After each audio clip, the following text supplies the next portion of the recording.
You open your eyes on the first morning of summer, and the first thing you see is a newspaper. The headline is about the bridge, not a magical bridge, a Muggle bridge over a Muggle river in a Muggle city.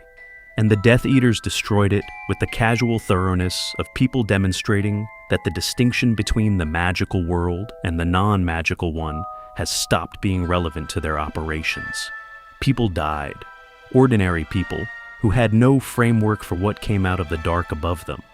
The war has arrived in the world that most people live in, and has done so without introduction or apology. You fold the newspaper carefully and put it down and sit with what it means. Grimmauld Place holds you and Harry through the summer with the specific weight of a house that has absorbed too much grief to feel neutral anymore. Ginny Weasley is in every room that doesn't contain her. Sirius is alive, which is the outcome of the Department of Mysteries that you fought for and received. And his presence in the house is real and present and does not fix the specific shape of what Ginny's absence leaves behind.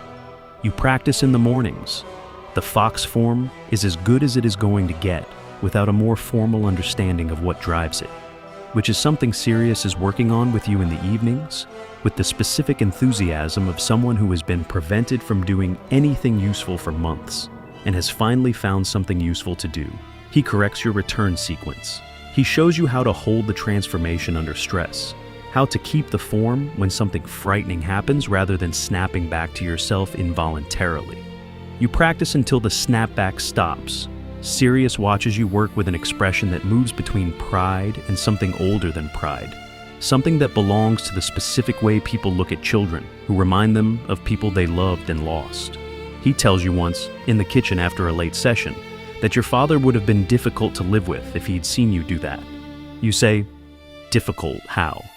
He says, "Insufferably pleased." James was always insufferably pleased when something went right. It was one of his worst qualities and one of his best ones. You sit with that. Dumbledore comes one evening without announcement, which is Dumbledore's preferred mode of arrival. He speaks with Sirius in the study for 45 minutes while you and Harry wait in the kitchen, and Harry does not wait well, and you do better, but not well. Then Dumbledore takes Harry and leaves and does not take you, which is a decision you receive without visible reaction and process in the part of yourself where you process decisions made by people you respect and disagree with. Sirius finds you afterward. He says, "He asked me to tell you that your job tonight is to keep the house safe." You say, "I know what my job is." He says, "He also said to tell you that there are things he needs Harry to see alone." Not because you matter less, because the shape of what he's showing him requires only one person in the room. You think about this. You say, "He could have told me that himself." Sirius says, "Yes, he could have." He leaves you with that, and you sit in the kitchen for a while longer, and you think about Dumbledore and the specific way he manages information and people, the way he places things where they need to be, with the precision of someone who is playing a game that extends several moves beyond what anyone else can see. You have been aware of this quality in him since your first year. You have trusted it because the outcomes have consistently justified the trust. You are still trusting it. You are also noting the cost of it. Harry comes back late and tells you about Horace Slughorn, about the memory and the conversation, and the way Dumbledore read the room at the old professor's house with the complete attention of someone who has arrived knowing exactly what he came for. You listen and you think about Slughorn and what his presence at Hogwarts this year is intended to accomplish. Then you go to bed, and in the morning, you are back in the kitchen with the newspaper and the 2 suns worth of grief that this house holds without releasing. Hogwarts in September has the specific quality of a familiar place that knows something has changed, but has not yet decided what to do with the knowledge. The corridors are the same corridors. The Great Hall is the same hall. The lake and the grounds and the towers are all exactly as they were. But the students moving through them carry the news from the summer in their faces, and the news has done something to the way they walk. You watch Slughorn during the welcome feast, with the attention you bring to new variables. He is expansive and warm and social, in the way of someone who has spent decades curating relationships with people who became important, and is not done curating. He catalogs people while appearing to simply enjoy their company. He is doing it right now, at the head table, scanning the students with the practiced eye of someone identifying which seedlings are worth tending. He has already identified Harry. You watch him do it, You watch his eyes find your brother and stay there a beat longer than the general survey, and you think about the memory Dumbledore needs, and the role Slughorn is going to play in getting it. You think about your role, the first potions lesson. Felix Felicis sits in its bottle at the front of the class, and Slughorn describes its properties with the relish of someone who genuinely loves his subject when it produces outcomes worth loving. Liquid luck saw 6 hours of charmed success. The prize for the best potion produced in this lesson. Hermione works with the fierce focus she brings to things she wants to win. She has been working with fierce focus more often this year than last year, and you have been cataloging the instances and the pattern they form. She wants the Felix. You know why she wants it. You know what she would use it for, and the knowing sits in your chest with the complicated weight of something you are responsible for. You watch her work, and you do not help her. And this is harder than most things you do. Harry wins with the second-hand textbook. Slughorn awards him the Felix with the theatrical delight of someone who has just identified the most interesting plant in the greenhouse. Hermione's face when Harry holds up the bottle is the face of someone absorbing a disappointment that is also confirming a fear. And you see both things in it because you have been reading her face for 6 years, and it has stopped hiding things from you even when she wants it to. After class, you fall into step beside her in the corridor. She says, "Before you can say anything, I'm fine." You say, "I know." She says, "He only won because of that book." You say, "He won because of the book and because the book told him things that worked." Both of those things are true. She walks faster in the specific way she walks faster when a conversation is going somewhere she would prefer to arrive at in her own time. You let her go. The library becomes your second location of the year. Patterns and histories and the specific research of someone trying to understand the architecture of Voldemort's immortality from the outside of it. Horcruxes. You found the word 3 weeks before term started in a restricted text that Dumbledore left accessible in a way that was almost certainly intentional. You have been building your understanding of them since then, and what you have built is the understanding of something that should not exist and does anyway. You do not discuss this with Harry yet.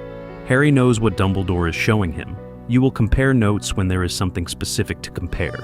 The fox runs the castle.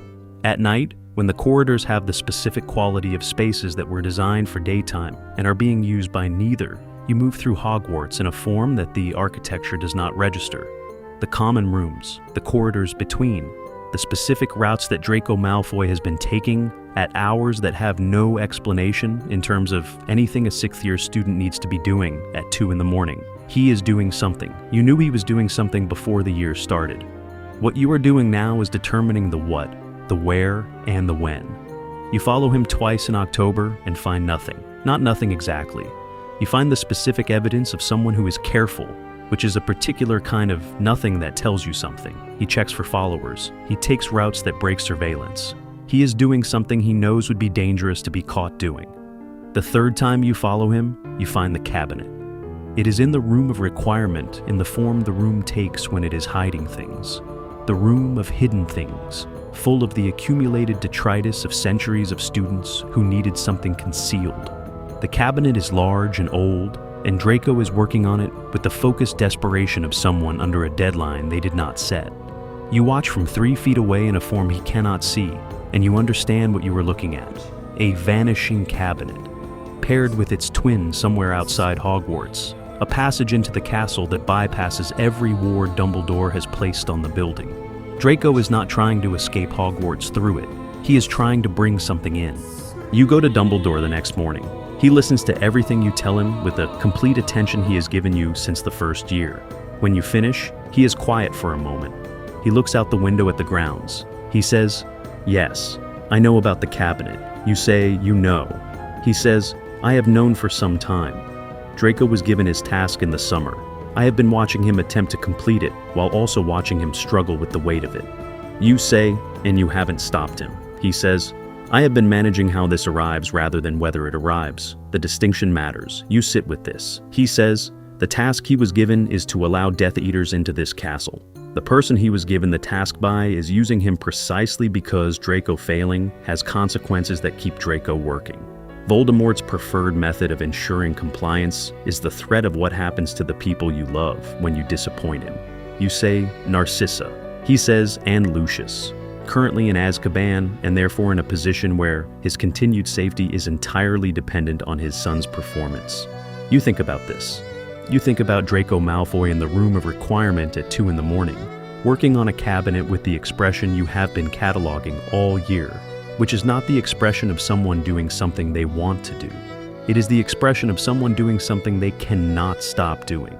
You say, "What do you need from me?" He says, "What you have been doing, watching, reporting. When the time comes, being ready."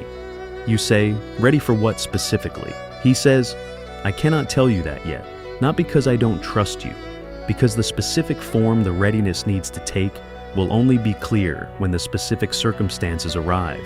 You look at him. He looks back. You say, "You have a plan." He says, "I have several plans for most outcomes. The uncertainty is in which outcome arrives and when." You nod. You stand to leave. He says, "You are the finest strategic mind I have taught in 40 years. I want you to know that I know that. And I want you to know that what I am asking you to do right now, which is trust me and wait, is the thing I am asking because it is what the situation requires. Not because I underestimate what you could do with more information." You pause at the door. You say, "I know. That's why I'm going to do it."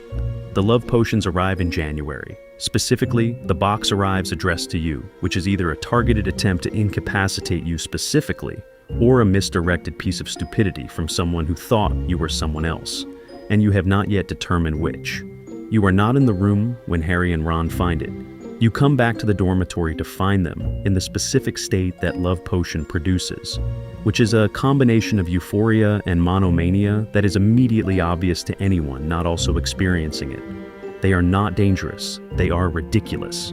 You look at them for a moment, and then you go to find Slughorn because Slughorn's office contains more antidotes than the hospital wing, and takes less explanation to reach at this hour. Slughorn administers the antidotes with the practiced efficiency of someone who has dealt with student love potion incidents before, and has opinions about the frequency of their occurrence. He also produces a bottle of mead from a cabinet and says something about a toast to good health, and you open your mouth to say something, and then Harry and Ron are on the floor. The convulsions are specific to poison, and you have read about poison responses in enough contexts to recognize what you are seeing immediately. Slughorn is already moving. You are already moving. The next 4 minutes are the 4 minutes of your 6th year that you will remember in the most detail for the rest of your life, which is the nature of minutes in which people you love are dying in front of you, and your hands are doing things that need to be correct. They are correct. Harry and Ron come back from the edge of whatever was waiting for them at the end of the convulsions, and you stand in the center of Slughorn's office with your hands shaking in a way they are shaking now that the crisis is over, and did not shake while it was happening. Slughorn says the mead was a gift from Dumbledore. You say, "Where is the bottle?" He points. You look at the bottle, you look at the label. You think about who sends poison mead as a gift to Dumbledore, and how they would get it into the system, and whether the gift tracking at Hogwarts has the kind of flaw that would allow something like this to pass unexamined. You think about Draco Malfoy working on a cabinet at 2 in the morning. You think about someone who is trying to kill Dumbledore and using the methods available to him, which are not the methods of someone with direct access, but the methods of someone who is trying things from the outside. You go back to the room of requirement that night and you watch the cabinet for an hour. You are beginning to understand the shape of this year. The cabinet is not the only attempt. It is the most recent in a series. Someone is trying things and failing and trying different things, and the trying is getting more desperate. The desperation has a deadline attached to it that you cannot yet see but can feel in the frequency of the attempts. The duel in Myrtle's bathroom happens because you are in the wrong place at the right time, which is the story of most of your significant interventions. You are in fox form in the plumbing space above the bathroom, following a pipe route that gives you access to the room of requirement without going through the corridors. When you hear the argument below you, you come through a gap in the wall near the sinks, in time to see Draco's face and Harry's wand and the word forming on Harry's lips. Sectum Sempra. You cast the shield charm between them before the spell clears Harry's wand. The spell hits the shield and disperses, and the bathroom is very loud with the echo of it, and then very quiet. Snape is in the doorway. He looks at the shield charm. He looks at you. He looks at Harry. His face does the thing it does when something has intersected with something in his past, and the intersection is not comfortable. You watch him look at the dispersal pattern of the Sectum Sempra on your shield, and you watch him recognize it. You think, he wrote that spell. You file it. You will need it later. Dumbledore takes Harry to the cave. He tells you the night before, not the location, the purpose. He tells you that he and Harry are going to recover something that represents a piece of Voldemort's immortality, and that the recovery will have a cost, and that he needs you to understand what the cost might be. You say, "Let me come." He says, "No." You say, "I can protect both of you." He says, "I know you believe that. I know it's possible you're right." But Harry needs to be the one who is there for this, not because you're less capable. Because what happens in that cave will teach him something about himself that he cannot learn with you beside him. You have heard versions of this reasoning before. You say, "And after the cave." He says, "After the cave, be ready." You say, "Ready for what?" He looks at you with the blue eyes that see more than they show. He says, "You'll know." You go back to Gryffindor Tower that night, and you find Harry, and you sit with him for a while, and you do not tell him what Dumbledore said to you, because the things Dumbledore chooses to say to each of you are distributed with intention, and crossing those wires seems like exactly the kind of thing Dumbledore would have a reason for not wanting. You say, "Be careful tomorrow." He looks at you. You say, "And come back." He says, "I always come back." You say, "I know. I'm saying it anyway." He goes in the morning with Dumbledore, and you spend the day doing the thing you have been doing all year when the primary crisis is happening somewhere you cannot follow, which is managing the peripheral ones. The castle feels different in the evening, not dangerous exactly. Tensioned. The way air feels before a storm when the charge is building and the strike has not yet found its point. You go to the Astronomy Tower because the tower is the highest point, and the highest point is where you go when you need to see everything at once. They come through the cabinet. You are watching from the rampart below the tower when they pour out of the room of requirement, Death Eaters inside Hogwarts for the first time, and you think about every night you spent in the corridors in fox form watching Draco work, every report to Dumbledore, every assurance that this was being managed. You run. You reach the tower stairs when the sounds above you tell you Harry is already there. You take the stairs fast enough that you are at the top before anything is over, and you cast the concealment charm over both of you because Harry needs to see this and cannot be seen seeing it. Draco and Dumbledore. You have watched Draco Malfoy for 6 years. You have watched him in the Slytherin common room through the gaps in the walls. You have watched him in the room of requirement working on the cabinet with the expression of someone trapped. You have watched his performance of certainty, and underneath it the thing certainty is covering. He is not going to do it. You see this before it happens, the way you see most things before they happen, in the specific trembling of someone who has been told they have to be a weapon and has discovered that being a weapon requires something they were never equipped with. He is going to fail, and failing has the cost Dumbledore described. Bellatrix is behind him with the rest of them, and she is looking at Draco the way she looks at everything that disappoints her, which is with the fury of someone for whom disappointment is a form of violence. Snape comes through the door, and you understand. You understand in the 3 seconds between Snape's arrival and what Snape does next, what Dumbledore has known, and what the plan has been, and what tonight is, and why Dumbledore told you to be ready. The understanding arrives complete and without mercy. The anger that comes up in you is everything at once. Your mother who died shielding Harry before either of you were old enough to know her face. Your father who died the same night and left 2 boys to grow up without the people who made them. Sirius, who spent 12 years in Azkaban for a crime he did not commit. 12 years of Dementors and darkness and the specific cruelty of a punishment that was never deserved, and came back from it and is still trapped in this house by another kind of cage. Ginny Weasley, who was 16 years old and stepped in front of a curse in the Department of Mysteries and did not get to be 17. 5 years of watching people you love pay costs that were never theirs to pay. It comes up too fast to manage. You come out of the concealment. You hit Bellatrix with everything you have, and she goes back and stays back, and for a second, the tower is reoriented around the surprise of it. Harry steps out of the concealment beside you because Harry never stays hidden when someone beside him is fighting. It is one of his most reliable qualities. Draco is disarmed, Bellatrix recovers, and Snape is at Dumbledore with the specific certainty of someone arriving at a destination they have been moving toward for a long time. Avada Kedavra, the green light, and then the absence that follows the green light. The specific absence of something that was there and is no longer there in a way that is different from simply being gone. Dumbledore falls.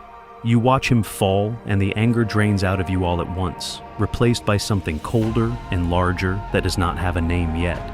You stand on the Astronomy Tower with Harry beside you, and the Death Eaters retreating, and Snape's voice carrying back to you from the stairs. Snape, the Half-Blood Prince, the author of the spell you deflected in the bathroom, the spell Harry found in the margins of a second-hand textbook, the plan within the plan within the plan, and somewhere in the plan the specific piece that you were not given, the piece that explains why Dumbledore trusted Snape in ways that now look like something else entirely, the piece that you are going to spend the next year trying to reconstruct from the evidence of what you saw. Harry runs after him. Ron runs after Harry. You stand on the tower for a moment that is the wrong length, too long and too short simultaneously, and then you go down. Hermione finds you at the bottom of the tower stairs. She is not crying yet. She will cry later. Right now, she is the Hermione who acts first and processes afterward, and she puts her arms around you and holds on with the specific grip of someone who is holding on to the one thing they know is real. You let her. You lean against the wall with Hermione's arms around you, and the cold of the castle floor, and the distant sounds of the aftermath. And you think about a man in an office who told you that you were the finest strategic mind he had taught in 40 years, and who did not trust you with the final piece of the plan. You think about why. You think about it for a long time. The funeral is on the grounds beside the lake, the white tomb, the gathered school, every wand raised against the sky in the specific gesture of people saying goodbye to something that was larger than they can fully calculate the size of. You cry on Hermione's shoulder. You are not ashamed of this. Shame about grief is a luxury that costs more than it produces, and you learned on Tatooine, in a different life that is not yours, but that you sometimes think about anyway, that you cry when crying is what the moment requires. What the moment requires is crying. Dumbledore is gone. Dumbledore, who beat you at chess every time you played him, which was 4 times in 6 years, and who smiled at you each time in a way that was never condescending and never explained. Dumbledore, who told you things and withheld things and arranged things and trusted you with exactly as much as he decided you needed, which was always somewhat less than what you wanted. You think he was probably right about most of it. You think, but probably is not, certainly. And the things he was wrong about are going to matter going forward. The Horcruxes, the mission, the specific task of destroying the pieces of Voldemort's immortality before Voldemort finishes what the Death Eaters started. You know the shape of it. Harry knows more of the specifics. Between you, there is most of what you need. The rest, you are going to have to work out as you go. Hermione's hand is in yours as you walk away from the funeral, and the specific warmth of it is the warmest thing in the current world that you are standing in, and you hold it for exactly the length of time that feels right, and then you let go. She does not ask you to explain. She never asks you to explain. This is one of the things about her that you have not quite found the right moment to tell her, which is that the not asking is one of the things that makes her who she is, and who she is remains the most extraordinary thing in your immediate proximity. You will tell her.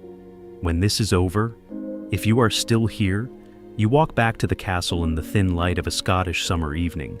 You and Harry and Hermione and Ron, the 4 of you with what you know and what you don't know, and the task ahead of you that is larger than any of you individually, and that you are going to attempt anyway, because the alternative to attempting it is not something you are going to consider. That is what it means to be the one who watches and prepares. You prepare for the thing that's coming. The thing comes. It is worse than you prepared for. And then you prepare for the next thing. This is the pattern. You are beginning to understand that it does not end until it ends. Subscribe, because the last year starts now. And the last year is the one that decides everything.